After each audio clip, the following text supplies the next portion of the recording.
The clock on the dashboard says 2:47 in the afternoon, but outside the windshield it looks like the middle of the night. The headlights carve a narrow tunnel through complete darkness, and beyond that beam, there is nothing. No town, no gas station, no building of any kind. Just gravel, ice, and a silence that presses against the cab like a physical thing. The driver takes a sip of coffee and keeps both eyes on the road. He's been awake for 11 hours. He won't sleep for several more. And the question most people never think to ask: where exactly does a truck driver sleep when there is nowhere to stop? Is about to become very, very relevant. Welcome to the Dalton Highway, the most dangerous ice road in America. This is not a road the way most people understand roads.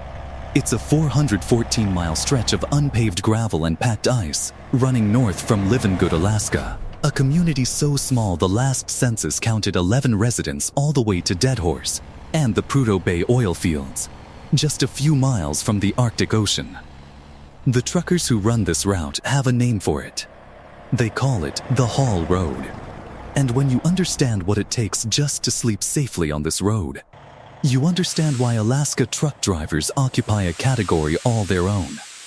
The route was built in 1974, constructed in just 5 months to supply the Trans-Alaska Pipeline, and named after Arctic engineer James Dalton.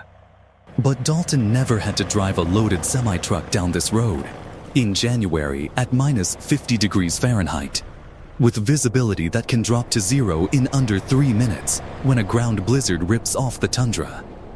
That is the reality of winter trucking in Alaska. And here's the first thing most people don't realize about sleeping on the Dalton Highway. There are exactly 2 places along the entire route where a driver can find fuel and food. Yukon River Camp at mile 56. Coldfoot Camp at mile 175. After Coldfoot, the next fuel stop is Deadhorse, at mile 4140. That means there's a stretch of nearly 240 miles where a driver has 2 options: pull into a gravel pullout on the side of the road, or press on. That gap is not an inconvenience. It is the central survival equation of the entire run. Coldfoot's Trucker Cafe is open 24 hours a day, 365 days a year, because it has to be. But here's the truth. Most drivers on the Haul Road don't sleep at Coldfoot. They sleep in their trucks, in pullouts, in the dark. And understanding what that actually requires is where this story really begins. Alaska operates under different federal trucking rules than the rest of America. In the lower 48, a driver gets 11 hours of driving inside a 14-hour window. Alaska received a special exemption. Up here, drivers can run a 15-hour driving window within a 20-hour duty period.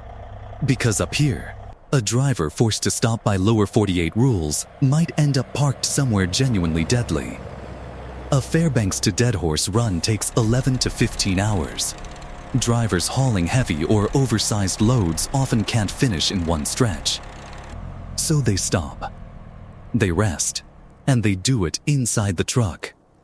Now here's what nobody who has never done it understands about sleeping in a sleeper cab at 50 below zero. The truck cannot simply be turned off. At those temperatures, diesel fuel begins to change. The wax molecules inside the diesel start to crystallize. Drivers call it gelling. When fuel gels, it won't flow through the lines and filters, and an engine shut down cold at minus 50 may never restart. In the Brooks Range in January, that is not a mechanical problem. That is a survival situation. So the engines keep running. A truck at rest on the Haul Road in winter is almost never silent. The engine idles, keeping the fuel warm, keeping the coolant from freezing, keeping the cab alive. And inside that cab, the driver tries to sleep while the engine vibrates through every surface, while the wind reshapes the snowdrifts across the road in minutes. Modern sleeper cabs Kenworth T680s, Freightliner Cascadias are insulated and temperature controlled, designed to protect a human being in cold that would kill an unprotected person in minutes. Many trucks carry an APU, an auxiliary power unit, a compact diesel generator that runs heat and climate systems without running the full engine. Federal law even gives APUs a 400-pound weight exemption, because this is the equipment that keeps drivers alive. But at -50, even APUs can struggle. So drivers add another layer. Diesel-fired bunk heaters Webasto, S-bar burning a tiny amount of fuel to push direct heat into the sleeper. On the coldest nights of the haul road, overlapping heat sources are not overkill. They are the difference between a driver who wakes up rested and a driver who wakes up in danger. Then comes the question of where to actually stop. Pulling off the Dalton Highway in winter is nothing like pulling into a rest area. A parked truck in blowing snow becomes almost invisible. That's why the CB radio is the lifeline up here. Drivers monitor channel 19 constantly, calling out positions, warning approaching trucks before pulling over or pulling back out. On the haul road, looking out for each other isn't a courtesy, it's how people stay alive. As one 30-year haul road veteran put it, there are two types of truck drivers on this road: those who have been in the ditch and those who are going. Experienced drivers memorize the pullouts, which ones are stable and which ones settle overnight as the ice shifts. That knowledge isn't written down anywhere. It lives in the drivers who made every mistake once and survived it. But here's the part that surprises people the most. Sleeping on the Dalton isn't just a logistical challenge. It's a biological one. The Dalton Highway crosses the Arctic Circle at mile 115. And above that line, light itself stops behaving normally. In the weeks around the winter solstice, the sun never rises at all. A driver can leave Fairbanks in darkness, drive for 13 hours, and arrive at Deadhorse in darkness identical to the darkness he left behind. The human sleep cycle is governed by light. When sunlight disappears completely, the body's internal clock begins to drift. Melatonin production breaks down.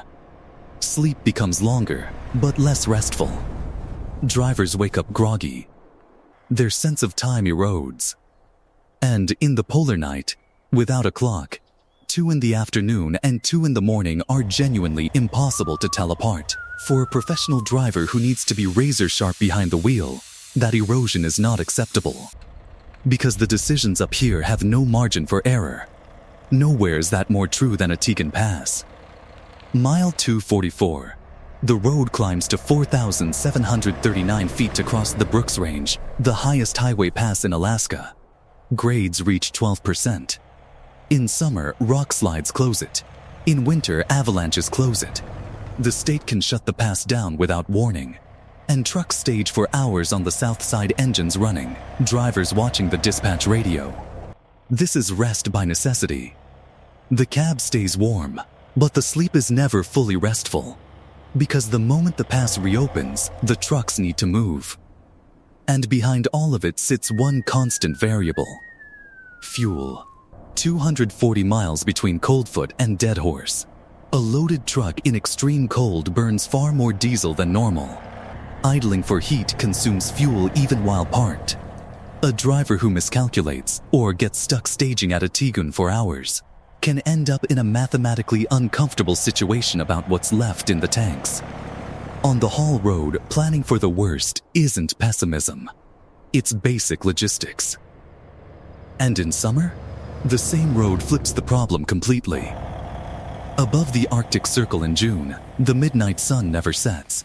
The light at 3 in the morning is identical to 3 in the afternoon.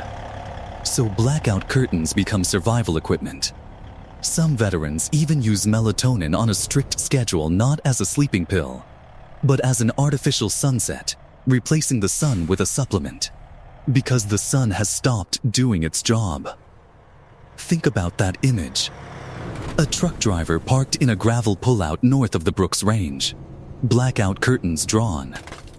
Engine idling against the silence, convincing his own body that it's night, while the sun burns outside his window. When a haul road driver finally rolls into the yard at Deadhorse, fuel low, duty window nearly spent, the first thing that happens is not rest. The load is secured. The truck is checked. And only then does the driver climb into the sleeper berth, in a yard where winter temperatures drop to -60, where the wind off the north slope arrives with nothing to stop it. No trees, no hills, nothing between the oil fields and the Arctic Ocean. The truck rocks in the gusts. The engine idles. And somewhere inside all that machinery and cold and wind, a human being tries to get enough sleep to be safe on the road again tomorrow. The drivers who do this well will tell you it can't be explained. The knowledge is physical. When to push through. When to pull over. When the truck sounds are normal, and when something is slightly wrong. The isolation that would break most people down is, for them, simply the texture of the job. So the next time you see a truck on any highway in brutal weather, remember what the person behind that wheel might actually be managing. Not just the driving, the sleeping, the fuel, the biology, the accumulated knowledge of a road that punishes anyone who forgets even one piece of it. Because on the Dalton Highway, the smartest drivers aren't the ones who never stop. They're the ones who know exactly how to survive the night. And if you think sleeping on the Dalton is the most extreme thing an Alaska truck driver ever faces, wait until you see what happens when the threat isn't ice and darkness, but fire.